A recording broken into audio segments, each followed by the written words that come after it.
আমাকে যে ছেড়ে গেছে, আমার যাবতীয় চাওয়া পাওয়া তীব্র ভালোবাসাকে উপেক্ষা করেই গেছে। নির্দিষ্ট পরিমাণে ভালোবাসার কোনো নিয়ম থাকলে আমি বুঝতে পারতাম ঠিক কতটা অযোগ্যতা ছিল। তামাম দুনিয়ার কোনো মানুষ তো নিখুঁত প্রেমিক নয়। আমি ৮ আনার মানুষ, ১৬ আনা যত্ন মেখে রেখে দিতে পারিনি। আমাকে ছেড়ে যাওয়ার খুচরো কারণ জানতে পেরেছি ইনবক্সে জমে থাকা বাংলা অভিধানের কলিজা পুড়িয়ে দেয়া কিছু শব্দের হামলায়। মানুষ দোষগুণ মেনে নিয়ে ভালোবেসে একটা সময় রাস্তার লোকের মতো মুখ ফিরিয়ে নেয়। কথা পেঁচিয়ে আহত করার চেষ্টা করে মমতায় ভাটা পড়লে।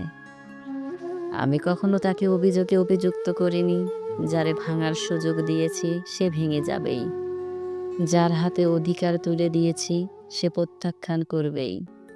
যার কাছে ব্যক্তিত্ব হারিয়েছি সে ব্যক্তিত্ব টেনে ২-৪টা কথা শোনাবেই। তবে ছেড়ে যাবে বলে মানুষকে পাষাণের অভিনয় করতে হবে কেন? মধ্যরাতের নিশ্চুপ আলাপনের ভিড়েও তো কত শক্তপোক্ত সম্পর্কের মৃত্যুদণ্ড হয়।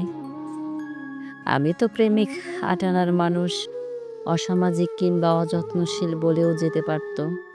অপ্রেমিক বানিয়ে চলে গেছে। আহত মনে দামামা লাগিয়ে নির্মমভাবে চলে যাওয়ার একটাই কারণ আবিষ্কার করেছি পরিণত হয়ে। মোহ আর মুগ্ধতা হারিয়ে গেলে সম্পর্কে পচন ধরে। শরীরের পচন ঠেকানোর মলম আছে। মন পচনের মলম পুরো পৃথিবী তন্ন তন্ন করে খুঁজেও মিলবে না। চলে যাওয়ার জন্য আসা যাত্রীকে ভালোবাসায় বেঁধে রাখার সাধ্য কারোর নেই। আমি তো প্রেমিক ৮ আনার মানুষ।